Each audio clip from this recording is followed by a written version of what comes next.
ಸರಸ್ವತಿಗೆ ಒಬ್ಬ ಮಗ ಇರ್ತಾನೆ. ಅವನಿಗೆ ಮದುವೆ ಮಾಡಿ ಸೊಸೆ ಮನೆಗೆ ಬಂದಮೇಲೆ ಸರಸ್ವತಿಗೆ ತನ್ನ ಸೊಸೆನೇ ಎಲ್ಲ ಅನ್ನೋ ಹಾಗೆ ಬದಲಾಗ್ತಾಳೆ. ಸೊಸೆ ಅಂಕಿತಾ ಕೂಡ ತನ್ನ ಅತ್ತೆನ ತುಂಬ ಚೆನ್ನಾಗಿ ತನ್ನ ತಾಯಿ ಥರನೇ ನೋಡ್ಕೊಳ್ತಿರ್ತಾಳೆ.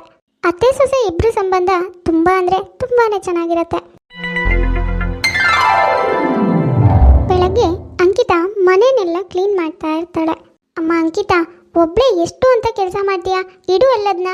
ಇರಿಯತ್ತೆ, ಇದು ಸ್ವಲ್ಪನೇ ಕೆಲಸ ಇದೆ, ಅದನ್ನು ಮಾಡಿಬಿಡ್ತೀನಿ. ನೀವು ಹೋಗಿ ಆರಾಮಾಗಿ ಕೂತ್ಕೊಂಡು ಟಿ ವಿ ನೋಡಿ. ಮನೆ ಎಲ್ಲ ಧೂಳಾಗಿತ್ತು, ಅದಕ್ಕೆ ಒಂದ್ಸಾರಿ ಗುಡಿಸೋಣ ಅಂತ ಗುಡಿಸ್ತಾ ಇದ್ದೆ. ಅಯ್ಯೋ, ನೀನೊಬ್ಳು ಈ ಕೆಲಸ ಮಾಡಿದರೆ ನಿನ್ನ ಆರೋಗ್ಯ ಏನಾಗಬೇಡ. ಸುಮ್ಮನೆ ಬಾ ನನ್ನ ಜೊತೆ. ಆ ಕೆಲಸನೆಲ್ಲ ಆಮೇಲೆ ಮಾಡ್ಕೊಳ್ಳೋಣ, ನೀನು ಬಂದು ಕೂತ್ಕೋ ಸುಮ್ಮನೆ ಇಲ್ಲಿ. ಓಹೋ, ಏನು ಅತ್ತೆ ಸೊಸೆ ಇಬ್ರು ಗಮ್ಮತ್ತಾಗಿ ಮಾತಾಡ್ತಾ ಕೂತ್ಬಿಟ್ಟಿದ್ದೀರಾ? ಏನು ವಿಷಯ? ಹೌದು ಕಣೆ ಸುರೇಖಾ, ಇಷ್ಟೊತ್ತು ಕೆಲಸ ಮಾಡಿ ಮಾಡಿ ಸಾಕಾಗಿ ಹೋಗಿದೆ ಕಣೆ. ಅದಕ್ಕೆ ಇಬ್ರು ಸ್ವಲ್ಪ ಹೊತ್ತು ಕೂತು ಆರಾಮಾಗಿ ರೆಸ್ಟ್ ಮಾಡಿ ಆಮೇಲೆ ಕೆಲಸ ಮಾಡೋಣ ಅಂದೆ. ಇರಿಯತ್ತೆ, ನಾನು ಹೋಗಿ ಕಾಫಿ ಮಾಡ್ಕೊಂಡ್ಬರ್ತೀನಿ, ನೀವಿಬ್ರು ಮಾತಾಡ್ತಾ ಕೂತಿರಿ ಆಯ್ತಾ? ಅಯ್ಯೋ, ನೀನು ಬಾಯಿಲಿ ಕೂತ್ಕೋ. ಇಷ್ಟೊತ್ತು ಕೆಲಸ ಮಾಡಿ ಮಾಡಿ ಸುಸ್ತಾಗಿದೆಯಾ ನೋಡು. ನೀನು ಸುಮ್ಮನೆ ಇವ್ರ ಜೊತೆ ಮಾತಾಡ್ತಾ ಇಲ್ಲೇ ಕೂತಿರು, ನಾನೇ ಹೋಗಿ 3 ಜನಕ್ಕೂ ಕಾಫಿ ಮಾಡ್ಕೊಂಡು ಬರ್ತೀನಿ, ಇರು. ಏನಂಕಿತಾ, ನಿನ್ನ ಅತ್ತೆ ನಿನ್ನ ತಲೆ ಮೇಲೆ ಇಟ್ಕೊಂಡೆ ನೋಡ್ಕೋತಿದ್ದಾರೆ ಅನ್ಸುತ್ತೆ. ಅಂದರೆ ಅವ್ರು ನಿನ್ನ ನೋಡ್ಕೊಳ್ಳೋದೆಲ್ಲ ನೋಡಿದ್ರೆ ಹಾಗೆ ಅನ್ಸುತ್ತೆ, ಅದಕ್ಕೆ ಕೇಳಿದೆ. ಹೌದು ಆಂಟಿ, ನನ್ನ ಅತ್ತೆ ತುಂಬ ಒಳ್ಳೆಯವರು. ಅವ್ರ ಸ್ವಂತ ಮಗಳನ್ನ ನೋಡ್ಕೊಂಡು ಹಾಗೆ ನೋಡ್ಕೊಳ್ತಾರೆ. ನಾನು ಅದಕ್ಕೆ ತುಂಬ ಪುಣ್ಯ ಮಾಡಿದೆ ಅನ್ಸುತ್ತೆ ಇಂಥ ಅತ್ತೆ ಸಿಗೋಕೆ. ಆಹಾ, ಏನು ಸೀಮಿಗಿಲ್ದಿರೋ ಅತ್ತೆ ಸೊಸೆ ಇವರೇ ಇಬ್ಬರು. ಅತ್ತೆ ಬಗ್ಗೆ ಸೊಸೆ ಹೊಗಳ್ತಾಳೆ, ಸೊಸೆ ಬಗ್ಗೆ ಅತ್ತೆ ಹೊಗಳ್ತಾಳೆ. ಹೇಗಾದರೂ ಮಾಡಿ ಇವರಿಬ್ಬರು ಮಧ್ಯೆ ತುಪ್ಪ ಸುರಿದು ಬೆಂಕಿ ಹಚ್ಚಬೇಕಲ್ಲ. ಹೇಗಾದರೂ ಮಾಡಿ ಜಗಳ ಮಾಡಿಸಿ ಇಬ್ಬರನ್ನು ಬೇರೆ ಬೇರೆ ಮಾಡಬೇಕು. ಅರೆ, ಏನು ಯೋಚನೆ ಮಾಡ್ತಿದ್ದೀರಾ ಆಂಟಿ? ಅಯ್ಯೋ, ಏನಿಲ್ಲಮ್ಮ ಅಂಕಿತಾ, ಅತ್ತೆ ಸೊಸೆ ಬಾಂಧವ್ಯ ನೋಡಿ ತುಂಬ ಖುಷಿಯಾಯಿತು, ಅದನ್ನೇ ನೆನ್ಪು ಮಾಡ್ಕೋತಾ ಇದ್ದೆ. ಹೌದಾ ಆಂಟಿ, ಸರಿ. ಮತ್ತೆ ರೇಖಾ ಹೇಗಿದ್ದಾಳೆ ಆಂಟಿ? ನಂಗೆ ಸಿಗಲೇ ಇಲ್ಲ. ಅವಳು ಮದುವೆ ಆಗಿ ಬಂದಾಗಿಂದನೂ ಅವತ್ತೇ ಸಿಕ್ಕಿದ್ದು, ಅದಾದಮೇಲೆ ಒಂದು ಸಾರಿನೂ ಸಿಕ್ಕಿಲ್ಲ. ನಾನು ನಿಮ್ಮ ಮನೆ ಕಡೆ ಬರೋಕೆ ಆಗಿಲ್ಲ. ಅಯ್ಯೋ, ಅವಳ ಬಗ್ಗೆ ಏನು ಅಂತ ಹೇಳೋದಮ್ಮ. ನಿನ್ನ ಫ್ರೆಂಡು ಮನೇಲಿ ರಾಣಿ ಥರ ಇದ್ದಾಳೆ. ಯಾಕಂದರೆ ಮನೆ ಎಲ್ಲ ಕೆಲಸನೂ ನಾನೇ ಮಾಡೋದು, ಹಾಗಾಗಿ ಅವಳು ಆರಾಮಾಗಿದ್ದಾಳೆ. ಅಯ್ಯೋ, ಹೌದೇನೆ ಸುರೇಖಾ, ಎಲ್ಲ ಕೆಲಸನೂ ನೀನೇ ಮಾಡ್ತೀಯೇನೆ? ಅಲ್ಲ ಕಣೆ, ನಿನ್ನ ಸೊಸೆಗೆ ನೀನಾದರೂ ಹೇಳೋದಲ್ವೇನೆ, ಮನೆ ಸೊಸೆ ಎಲ್ಲ ಕೆಲಸನೂ ಮಾಡಬೇಕು. ಈಗ ಎಲ್ಲ ಕೆಲಸ ಮಾಡದೇ ಇದ್ರು ಅಲ್ಪ ಸ್ವಲ್ಪನಾದ್ರು ಮಾಡಿಕೊಡ್ಬೇಕಲ್ಲನೆ. ಸೊಸೆ ಮನೆಗೆ ಬಂದಮೇಲೂ ಎಲ್ಲ ಕೆಲಸನೂ ನಾನೇ ಮಾಡಬೇಕಾ ಅಂತ ಕೇಳು ಅವಳನ್ನ. ಅಲ್ಲ, ಅವತ್ತು ರೇಖನ್ ಮನೆಗೆ ಹೋದಾಗ ರೇಖಾ ನೋಡಿದರೆ ಮನೇಲಿ ಎಲ್ಲ ಕೆಲಸನೂ ನಾನೇ ಮಾಡಬೇಕು, ಅತ್ತೆ ಒಂದು ಕೆಲಸನೂ ಮುಟ್ಟಲ್ಲ ಕಣೆ ಅಂತ ಹೇಳ್ತಿದ್ಲು. ಆದರೆ ಇವರೇನು ಹೀಗೆ ಹೇಳ್ತಿದ್ದಾರೆ ಇವಾಗ? ಅಯ್ಯೋ, ಏನು ಮಾಡೋದು ಹೇಳು ಸರ್ಸು? ಎಲ್ಲರಿಗೂ ನಿನಗೆ ಸಿಕ್ಕಿರೋ ಅಂಥ ಸೊಸೆನೇ ಸಿಗಬೇಕಲ್ಲ. ನಿನ್ನ ಸೊಸೆ ಆದರೆ ಏನೇ ಹೇಳಿದ್ರು ನಿನಗೇನು ತಿರ್ಸಿ ಮಾತಾಡದೆ ನೀನು ಹೇಳಿದ್ದೆಲ್ಲ ಕೆಲಸನೂ ಮಾಡ್ತಾಳೆ. ಆದರೆ ನನ್ನ ಸೊಸೆ ಹಾಗ ಹೇಳು? ಏನಾದರೂ ಚೂರು ಹೇಳಿದರೆ ಸಾಕು ಮೈ ಮೇಲೆ ಬರ್ತಾಳೆ ಕಣೆ. ನಾನಾದರೂ ಏನು ಮಾಡಲಿ ಹೇಳು ನೋಡೋಣ. ಹೌದು ಕಣೆ ಸುರೇಖಾ, ನೀನು ಹೇಳೋದು ನಿಜ. ಎಲ್ರಿಗೂ ನನಗೆ ಸಿಕ್ಕಿರೋ ಅಂಥ ಮುದ್ದಿನ ಸೊಸೆನೇ ಸಿಗಬೇಕಲ್ಲ. ನನ್ನ ಅದೃಷ್ಟ ಕಣೆ ಇವಳು ನನಗೆ ಸೊಸೆ ಆಗಿರೋದು.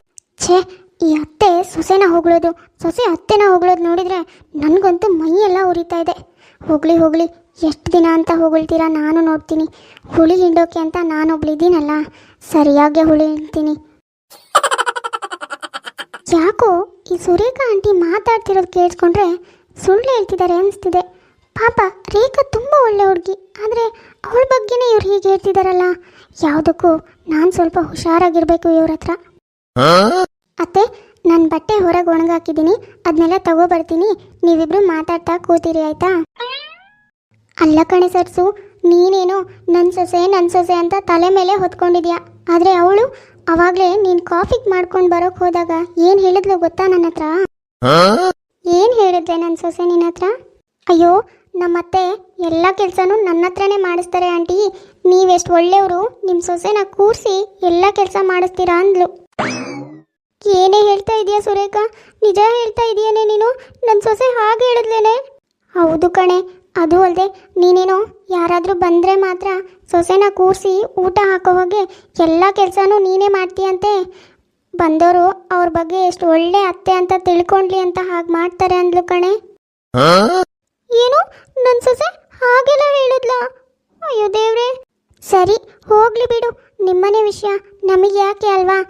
ನೀವಿಬ್ರು ಅತ್ತೆ ಸೊಸೆ ಆಮೇಲೆ ಸರಿ ಮಾಡ್ಕೋತೀರ.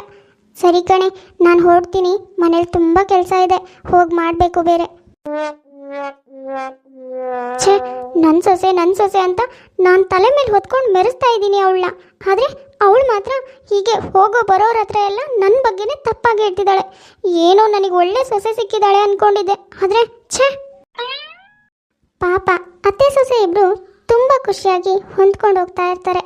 ಆದರೆ ಸುರೇಖಾ ಬಂದು ಹೊಟ್ಟೆಯವರಿಗೆ ಸರಸ್ವತಿ ತಲೆಗೆ ಸೊಸೆ ಬಗ್ಗೆ ಬೇಡದೇ ಇರೋದನ್ನೆಲ್ಲ ತುಂಬ್ತಾಳೆ.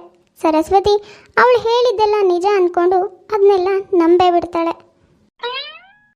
ಕೆಲವರು ಹಾಗೆ ನಮ್ಮ ಜೊತೆ ಎಷ್ಟೇ ಒಡನಾಟ ಇದ್ರೂ ಕೂಡ ಯಾರೋ ಮೂರನೇ ವ್ಯಕ್ತಿ ಬಂದು ನಮ್ಮ ಬಗ್ಗೆ ಚಿಕ್ಕದಾಗಿ ಏನಾದರೂ ಹೇಳಿದ್ರು ಅದನ್ನು ಬೇಗ ನಂಬ್ಕೋತಾರೆ. ಹಾಗೆ ಸರಸ್ವತಿ ಕೂಡ ತನ್ನ ಸೊಸೆನೇ ಕೆಟ್ಟೋಳು ಅಂತ ನಂಬ್ಕೊಂಡ್ಬಿಡ್ತಾಳೆ. ಅಂಕಿತಾ ಒಣಸಿರೋ ಬಟ್ಟೆನೆಲ್ಲ ತಗೊಂಡು ಬರ್ತಾಳೆ. ಅತ್ತೆ, ಇವತ್ತು ಊಟಕ್ಕೆ ಅಡುಗೆ ಏನು ಮಾಡೋಣ? ಏನಾದರೂ ಸ್ಪೆಷಲಾಗಿ ಮಾಡೋಣ ಅತ್ತೆ? ಅಯ್ಯೋ ಯಾಕೆ ಬಿಡಮ್ಮ, ನಾನೇ ಎಲ್ಲ ಮಾಡ್ತೀನಿ. ಆಮೇಲೆ ಎಲ್ಲರೂ ಹತ್ರನೂ ನನ್ನ ಅತ್ತೆ ಯಾರಾದರೂ ಎದುರಿಗೆ ತೋರ್ಕೆಗೆ ಮಾತ್ರ ಕೆಲಸ ಮಾಡ್ತಾರೆ, ಇಬ್ಬರೇ ಇರುವಾಗ ಎಲ್ಲ ಕೆಲಸನೂ ನನ್ನ ಹತ್ರನೇ ಮಾಡಿಸ್ತಾರೆ ಅಂತ ನೀನು ಎಲ್ಲರ ಹತ್ರನೂ ಹೇಳ್ಕೊಂಡೇನು ಬರೋದು ಬೇಡ. ಅರೆ, ಅವಾಗಷ್ಟೇ ಅತ್ತೆ ನನ್ನ ಹತ್ರ ಚೆನ್ನಾಗೇ ಇದ್ರು, ಆದರೆ ಇವಾಗೇನಾಯಿತು? ಯಾಕೆ ಹೀಗೆಲ್ಲ ಮಾತಾಡ್ತಿದ್ದೆ? ಅಯ್ಯೋ ಅತ್ತೆ, ನಾನು ಯಾಕೆ ಹಾಗೆ ಹೇಳಿ ನೀವೇನು ಕಡಿಮೆ ಕೆಲಸ ಮಾಡ್ತೀರಾ? ಯಾವಾಗಲೂ ನನಗೆ ಕುತ್ಕೋ ಅಂತ ಹೇಳ್ತಾನೆ ಇರ್ತೀರಾ. ನಾನಾದರೂ ಯಾಕೆ ಹಾಗೆಲ್ಲ ಹೇಳ್ತೀನಿ? ಯಾಕೆ ಹೀಗೆಲ್ಲ ಮಾತಾಡ್ತಿದ್ದೀರಾ ಅತ್ತೆ? ಆಹಾ, ಸಾಕು ಸುಮ್ಮನಿರಮ್ಮ, ಕಂಡಿದ್ದೀನಿ ನಿನ್ನ. ಹೇಳೋದೆಲ್ಲ ಹೇಳಿ ಇವಾಗ ಏನು ಮಾಡೇ ಇಲ್ಲ ಅನ್ನೋ ಹಾಗೆ ಮಾತಾಡಬೇಡ.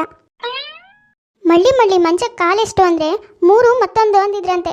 ಯಾರೋ ನಿನ್ನಂತವಳೆ ಅನ್ಸುತ್ತೆ. ಛೇ, ಅವಾಗಲೇ ಅತ್ತೆ ಚೆನ್ನಾಗೇ ಇದ್ರು. ಇಷ್ಟು ದಿನದಲ್ಲಿ ಯಾವತ್ತೂ ಹೀಗೆಲ್ಲ ಮಾತಾಡಿದ್ದೇ ನೋಡಿಲ್ಲ. ಯಾಕೋ ಇದೆಲ್ಲ ನೋಡ್ತಾ ಇದ್ರೆ ಸುರೇಖಾ ಆಂಟಿನೇ ಏನೋ ಕಿತಾಪತಿ ಮಾಡಿದ್ದಾರೆ ಅನ್ಸುತ್ತೆ. ಪಾಪ ಅಂಕಿತನಿಗೆ ಏನೂ ಅರ್ಥನೇ ಆಗಲ್ಲ. ಅತ್ತೆ ಯಾಕೆ ನನ್ನ ಮೇಲೆ ಕೋಪ ಮಾಡ್ಕೊಂಡಿದ್ದಾರೆ ಅಂತ ತಿಳ್ಕೋಬೇಕು ಅಂದ್ಕೊಂಡಿರ್ತಾಳೆ. ಒಂದಿನ ಅವ್ರ ಪಕ್ಕದ ಮನೇಲಿ ಒಂದು ಫಂಕ್ಷನ್ ಇರುತ್ತೆ.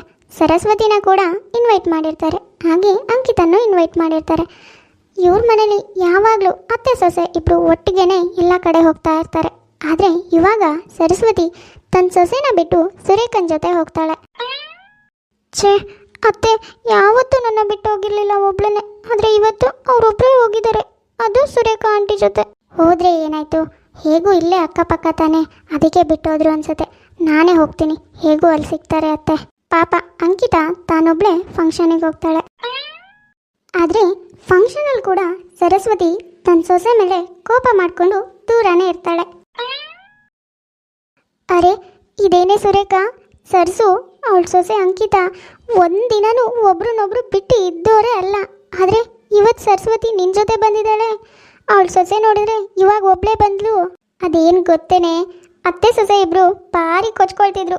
ಸೀಮಿಗಿಲ್ದೇ ಇರೋ ಅತ್ತೆ ಸೊಸೆ ಊರಲ್ಲಿ ಇವರೇ ಇಬ್ರು ಅನ್ನೋ ಹಾಗೆ. ಅದಕ್ಕೆ ನೀನೇನು ಮಾಡ್ತೀಯೇ? ಅಂಕಿತನಿಗೆ ಇವರಿಬ್ರು ಮಾತಾಡೋದನ್ನು ಕೇಳಿಸ್ಕೊಂಡು ತುಂಬಾನೇ ಡೌಟ್ ಬರುತ್ತೆ. ಅದಕ್ಕೆ ಬೇಗ ಹೋಗಿ ತನ್ನ ಅತ್ತೆನ ಕರ್ಕೊಂಡು ಬರ್ತಾಳೆ. ಅದಕ್ಕೆ ಮೊನ್ನೆ ಅವ್ರ ಮನೆಗೆ ಹೋಗಿದ್ದೆ ಕಣೆ, ಅವಾಗಲೂ ಕೂಡ ಸೊಸೆ ಬಗ್ಗೆ ಅತ್ತೆ ಕೊಚ್ಕೊಳ್ಳೋದೇನು, ಅತ್ತೆ ಬಗ್ಗೆ ಸೊಸೆ ಕೊಚ್ಕೊಳ್ಳೋದೇನು ಕೇಳಿ ನನಗೂ ನೋಡಿ ಸಾಕಾಗೋಯ್ತು ಕಣೆ. ಅದಕ್ಕೆ ಸರ್ಸು ಹತ್ರ ಅವಳ ಸೊಸೆ ಬಗ್ಗೆ ಚೂರು ಸುಳ್ಳು ಹೇಳ್ದೆ ನೋಡು. ಈ ಸರ್ಸುನು ಅದನ್ನೇ ನಂಬ್ಕೊಂಡು ಇವಾಗ ನೋಡು ಅತ್ತೆ ಸೊಸೆ ಇಬ್ರು ಬೇರೆ ಬೇರೆ ದಿಕ್ಕಾಗಿದ್ದಾರೆ. ಹೆಂಗೆ ನಾನು? ಅದೇನೋ ಸರಿ ಕಣೆ, ಆದರೆ ಸರ್ಸು ಹೆಂಗೆ ನಂಬುದ್ಲು ನಿನ್ನ ಮಾತನ್ನ? ಅಯ್ಯೋ, ಅಂಕಿತನ ಹತ್ರ ಇದೆಲ್ಲ ಹೇಳಿದ್ರೆ ನಂಬಲ್ಲ ಅಂತ ಗೊತ್ತಿತ್ತು ಕಣೆ, ಅದಕ್ಕೆ ಎಲ್ಲ ಸರ್ಸು ಹತ್ರ ಹೇಳ್ದೆ. ಸರ್ಸುನು ತುಂಬ ಸುಲಭವಾಗಿ ನಂಬಿಟ್ಲು. ಅಯ್ಯೋ ಹಾಳಾದವಳೆ, ಏನೋ ಮನೆಗೆ ಬಂದಿದ್ದಾಳೆ ಅಂತ ಚೆನ್ನಾಗಿ ಮಾತಾಡಿಸಿ ಒಂದು ಲೋಟ ಕಾಫಿ ಕೊಟ್ರೆ ನೀನು ಇಂಥ ದುರ್ಬುದ್ಧಿ ಮಾಡೋದ? ನನ್ನ ಮುದ್ದಿನ ಸೊಸೆ ಬಗ್ಗೆನೇ ತಪ್ಪಾಗಿ ತಿಳ್ಕೊಳ್ಳೋ ಹಾಗೆ ಮಾಡಿದ್ಯಲ್ಲೇ ದರಿದ್ರದವಳೆ. ಹೌದು ಅತ್ತೆ, ನನಗೂ ತುಂಬ ಅನುಮಾನ ಬಂದಿತ್ತು, ಇವರೇ ಏನೋ ಮಾಡಿದ್ದಾರೆ, ಅದಕ್ಕೆ ನೀವು ನನ್ನ ಹತ್ರ ಕೋಪ ಮಾಡ್ಕೊಂಡಿದ್ದೀರಾ ಅಂತ. ಹೌದಮ್ಮ ಅಂಕಿತಾ, ಇವಳಿಂದಾನೆ ನಾನು ನಿನ್ನ ಬಗ್ಗೆ ತಪ್ಪು ತಿಳ್ಕೊಂಡ್ಬಿಟ್ಟೆ. ಹಾಳಾದವಳು ಏನೇನೋ ನಿನ್ನ ಬಗ್ಗೆ ತಪ್ಪಾಗಿ ಹೇಳಿ ನಾನು ದಡ್ಡಿ ಥರ ಅದನ್ನೆಲ್ಲ ನಿಜ ಅಂದ್ಕೊಂಡು ನಂಬಿ ನಿನ್ನ ಮೇಲೆ ಕೋಪ ಮಾಡ್ಕೊಂಡ್ಬಿಟ್ಟೆ. ನನಗೆ ಕ್ಷಮಿಸ್ಬಿಡಮ್ಮ. ಅಯ್ಯೋ ಹೋಗಲಿ ಬಿಡಿ ಅತ್ತೆ, ಇವ್ರು ಹಾಗೆ ಮಾಡಿದ್ದಕ್ಕೆ ನಾನು ಇನ್ನೂ ಚೆನ್ನಾಗಿ ನಿಮಗೆ ಅರ್ಥ ಆಗಿರ್ತೀನಿ, ನೀವು ಬೇಜಾರು ಮಾಡ್ಕೋಬೇಡಿ. ನೋಡು ಸುರೇಖಾ, ಇನ್ನು ಯಾವತ್ತಾರು ನನ್ನ ಬಗ್ಗೆ ಆಗಲಿ ನನ್ನ ಸೊಸೆ ಬಗ್ಗೆ ಆಗಲಿ ಮಾತಾಡಿದ್ದು ಗೊತ್ತಾದರೆ ನಾನು ಏನು ಮಾಡ್ತೀನೋ ನನಗೆ ಗೊತ್ತಿಲ್ಲ. ಇನ್ಮೇಲೆ ನಮ್ಮ ಮನೆಗೆ ಕಾಲಿಡು, ನಿನ್ನ ಕಾಲು ಮುರಿತೀನಿ. ಅಂಕಿತಾ ಬಾರಮ್ಮ, ನಾವು ಮನೆಗೆ ಹೋಗೋಣ. ಇವಳಿಂದ ನಿನ್ನ ಬಗ್ಗೆ ನನಗಿನ್ನೂ ಚೆನ್ನಾಗಿ ಅರ್ಥ ಆಯಿತು. ಬಾ ಮಗಳೇ ಹೋಗೋಣ.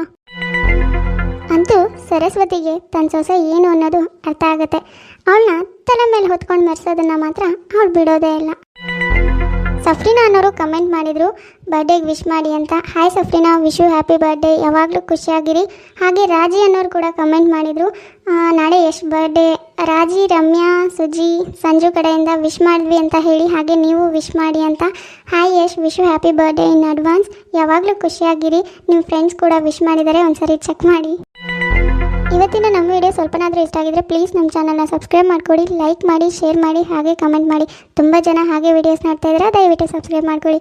ಸರಿ ವೀಕ್ಷಕರೇ, ನಾನಿನ್ನ ಹೊರಡ್ತೀನಿ. ನೆಕ್ಸ್ಟ್ ವಿಡಿಯೋದಲ್ಲಿ ಮತ್ತೆ ಸಿಗೋಣ.